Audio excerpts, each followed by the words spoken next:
Hello mga idol, ngayon pala ay naglaga ako ng luya. Gagawin kong kape sa labat, luya tea. No? Maganda yan sa ating kalusugan. Nakakabawas din yan ng mga ano-ano sa high blood, arthritis natin.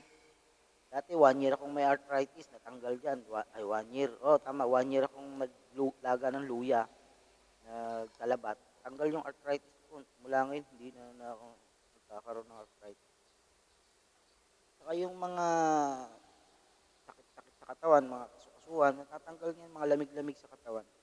Kaya rin tanggalin ng luya. Maraming benefits itong luya, kaya maganda din itong luya sa katawan natin. Yung kaibigan ko, sabi niya, pampaganda ng boses. Hindi ako naniniwala kasi isang drum na ata yung nalaga niyang luya. Hindi naman siya nagluya ang boses, namayabas pa nga lalo eh. Joke lang mga idol, joke lang. Paano lang. Itong luya talaga, maraming benepisyo po. Nilalaga ko siya ng gusto dyan para yung didilaw-dilaw na yung kanyang tubig. Yung 19 pesos bili ko sa luya na yun eh. Pang-anim na laga ko na yun eh. Hinihiwa-hiwa ko lang ng konti, pang isang tasa lang kasi.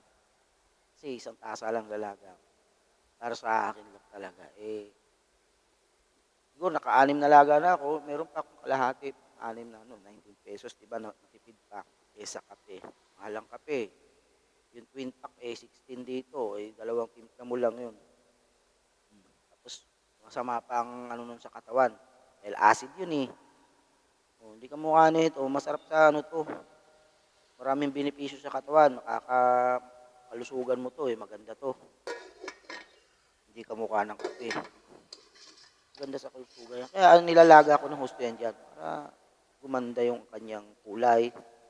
Sakto na. Talagang pwede na siyang inumin. Yung may anghang-anghang na siya. Ito na mga idol, ayan na yung tamang kulay niya. Maglaga ka ng luya yan.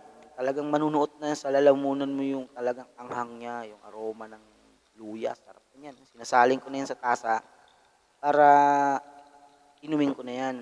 Nag-add ako ng konting sugar dyan para hindi masyadong pangit kasi matamis na rin yan. Para na rin sama na rin sa katawan. Kailangan konting tama-tama lang na lumasa siya.